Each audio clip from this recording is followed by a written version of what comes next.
Hey guys, this is Captain OCD back for episode 8 of Let's Play Diablo 2 Hardcore. Sorry about the delay in getting this episode released. I was sick and couldn't record because my voice sounded so terrible. Right here you can see the gloves I was mentioning last episode. They're really amazing. So this is Act 3. I think it is the general consensus that it's the worst act in Diablo 2. Most people don't spend more than a few minutes here because they just have someone rush them straight through it. I will be doing the whole act, and like I said, I will be grabbing all the waypoints. What this means, though, is that there's going to be a lot of editing. The majority of this act is just running around in the jungle, which looks exactly the same, and I'm not going to put you guys through that. The layout of the town here is pretty terrible, too. Right here is Ormus, who sells potions and scrolls. He's also the healer of the act. And here is your stash. Located all the way to the southeast corner of the town, across several bridges, is the smith. He's so far away that it's probably faster to go to Act 1 or 2 to get repairs than travel all the way down to him. And as soon as you step outside town, you see the Dark Wanderer. I thought this was a really nice touch, but they kind of blew it, and the fact that he turns into a bunch of flesh beasts, really crappy monsters from Act 4. Would have been nice if it was a more engaging battle. Oh well.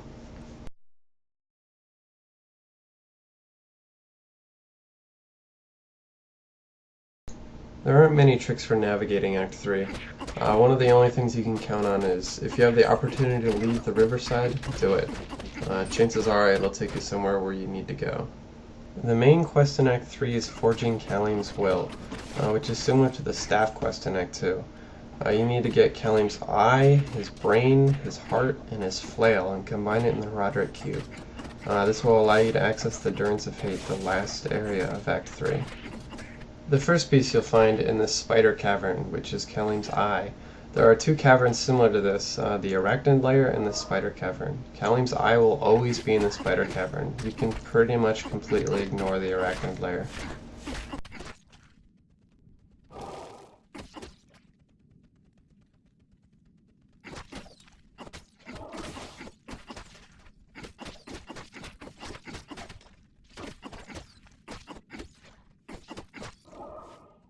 Guarding the chest with Kalim's eye is a super unique spider named Cesark the Burning.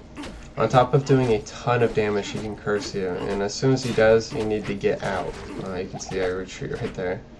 I had a friend who was playing a werebear druid who was one-shot by this guy. He does a ton of damage. Look at that, there's just chunks of my health. Usually the first unique monster you kill in Act 3 will drop a Jade figurine, which is used in the first quest of the act to get a potion which increases your max health. As soon as you get the Jade figurine, it's worth heading back to town just to turn it in. More HP is always better.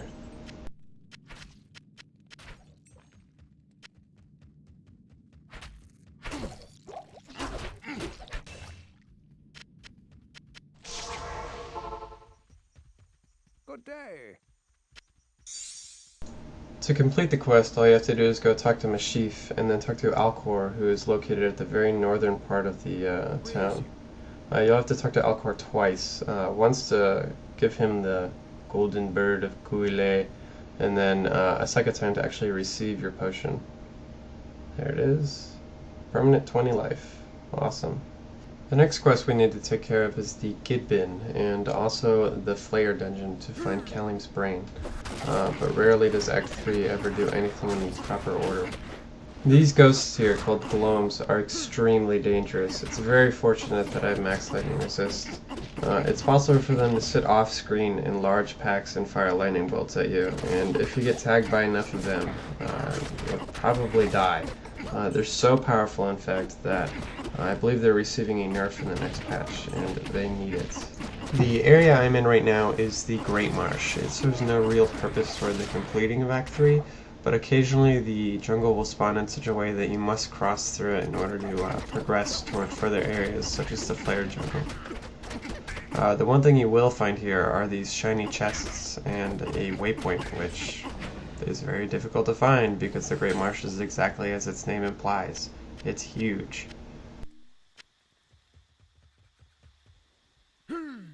And right here is a gem shrine.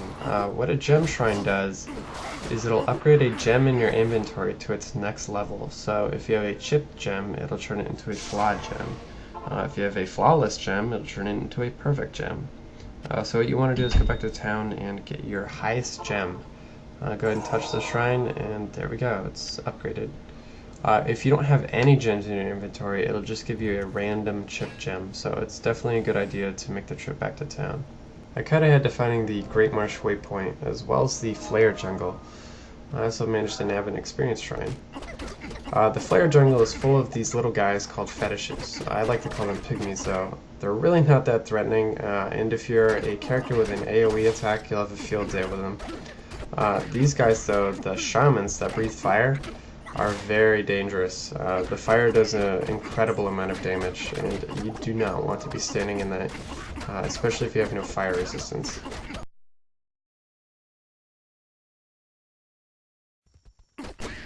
We also managed to get level 24 in that fight. Very important level for the barbarian.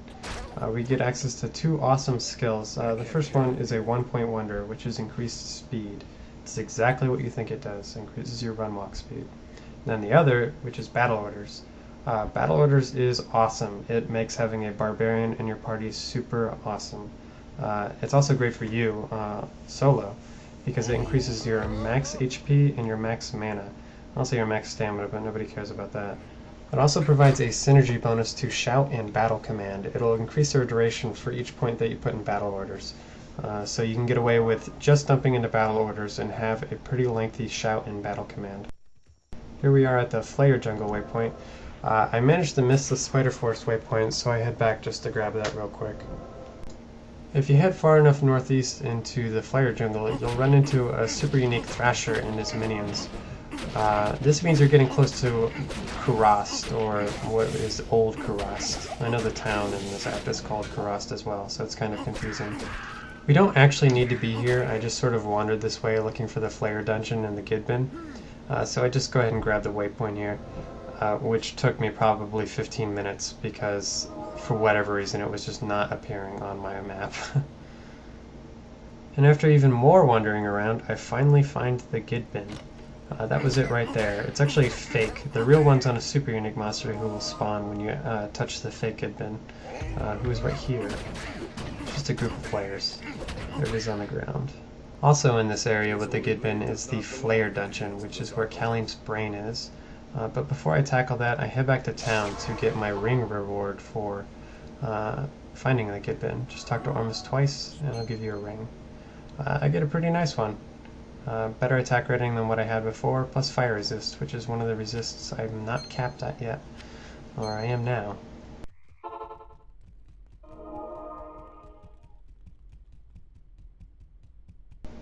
Heading back into the Flare Dungeon, I run into lag, and lag plus fire-breathing shamans equals save and exit.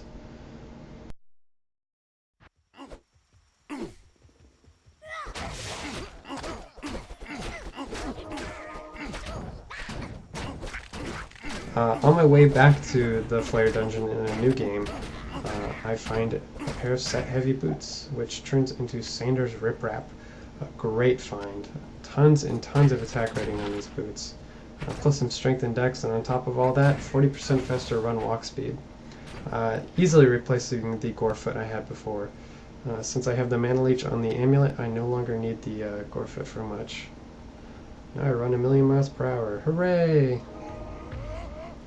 Alright, finally back to the Flare Dungeon. Hopefully no more lag. The only thing in the Flare Dungeon that you really have to worry about are these undead fetishes, or fetish dolls, I think they're properly called.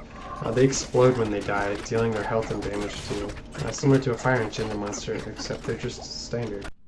Running a bit low on time, so that'll do it for episode 8 of Let's Play Diablo 2 Hardcore. If you have any questions or advice, you can leave a comment below. Hopefully next time we'll finish up Act 3. See you then. Damn it. Damn it. Damn it. God.